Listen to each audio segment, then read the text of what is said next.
الستبس اللي هناخدها ازاي بعمل كولكتنج او اوبتيننج للسبيوتم سامبل.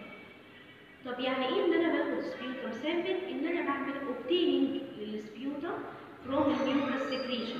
طب الميوكس سكريشن دي بتكون موجوده فين؟ بتكون موجوده عندي في اللنج، بتكون موجوده عندي في البرونكاي، بتكون موجوده عندي في التراكيه. طب ايه هي البيربوس اللي بتخليني اخد سبيوتم سبيسمن؟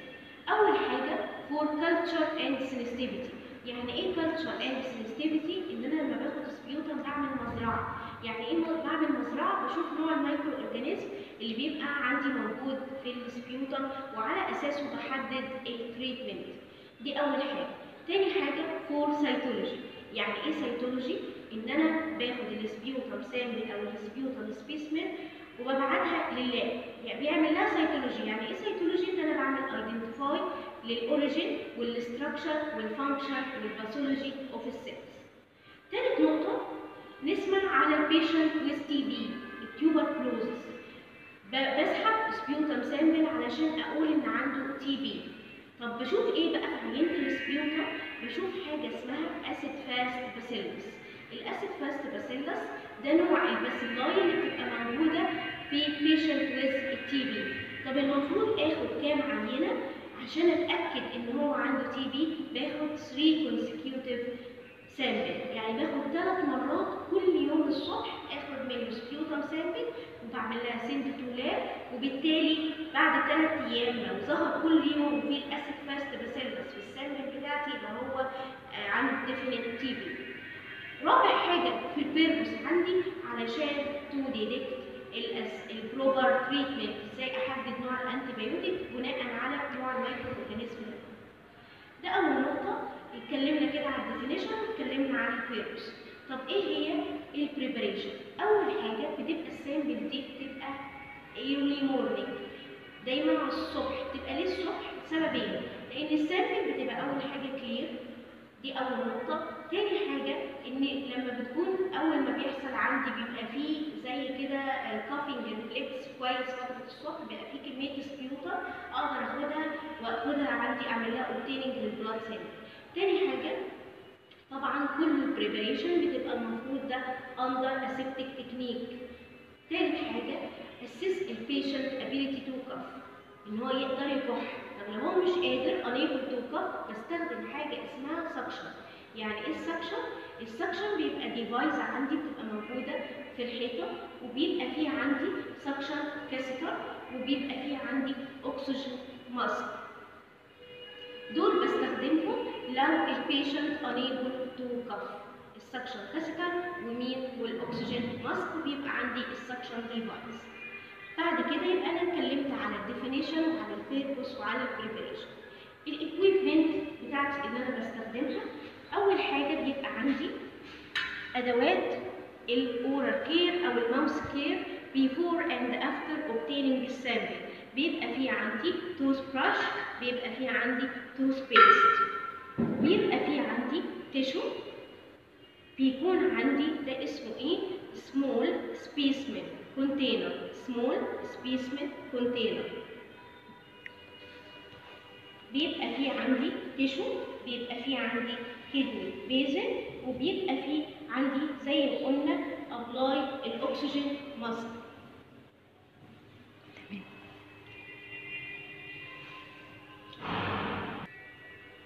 بيبقى معايا السكشن كاسيتر، وبيبقى معايا حاجه اسمها لاب سمول لاب كونتينر. سمول لاب كونتينر او بيبقى بلاستيك باج. بعد ما بخلص السامبل بتاعتي الكونتينر بعمل له كابينج بليسنج السمول لاب ترانسبورتر، سمول لاب ترانسبورتر، واعمل له ليبلينج اند سند تو لاب. ده الفكره، ده اسمه سمول ترانسبورتر لاب. وقلنا بيبقى فيه عندي اكسجين ماسك مع السكشن كاسيتر. ليه؟ لان افتر السكشننج بعمل ابلاينج اكسجين ماسك بيدي اير ممكن لمده من 5 ل 10 دقائق. وطبعا بيبقى عندي فيه اعمل دوكيومنتيشن شيت، وبيبقى فيه عندي بي بي اي اف نيدد. بيبقى فيه عندي جاون، وبيبقى فيه ماسك، بيبقى فيه عندي اوفر هيد if needed، مش بستخدمها على طول. هنبدأ البروسيجر بتاعنا. أول حاجة إن أنا عملت ووش الهاند، تاني حاجة إن أنا عملت أبلاي للجلافز.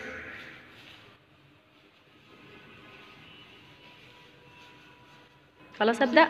فين؟ وطبعا مهم جدا ان انا بعمل ايدنتيفاي بيشنت، بعرفه بنفسي. Hello Mr. Ahmed, I am not from Faculty of Nursing.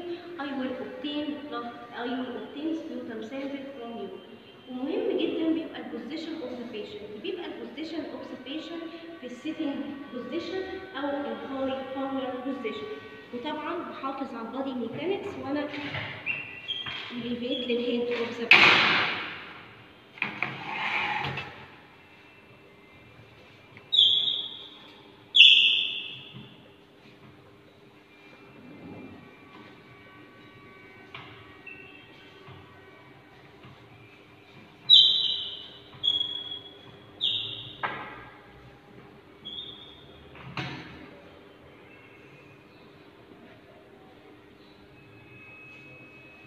Assess a patient ability to cough. بسأله Are you able to cough?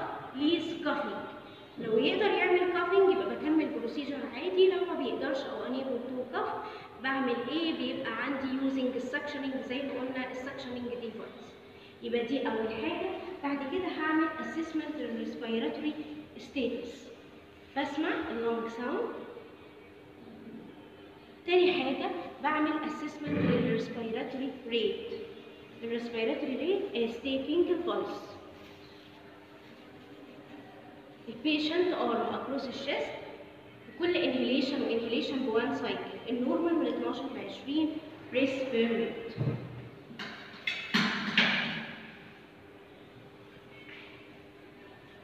Ask the patient to perform oral hygiene. لو هو conscious معايا بدي أدوات الأورال هيجين وبقول له يعمل oral hygiene. طب لو هو كوماتوز انا اللي بعمل له الاورال كيت زي ما اتعلمنا او الاورال هايجين.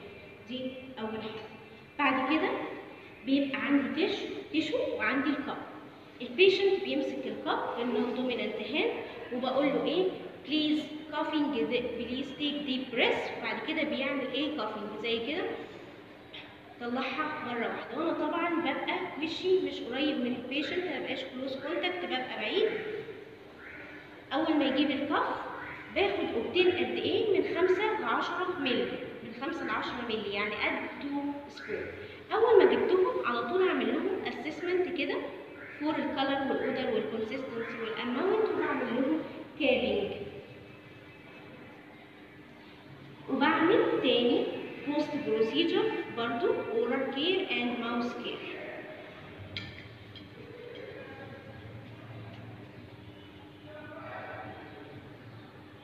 السبيسمن بتاعتي بعمل لها كفرنج وبعمل لها ليبل بالفول نيم والديت والتايم and placing in small transporter container and send to lab.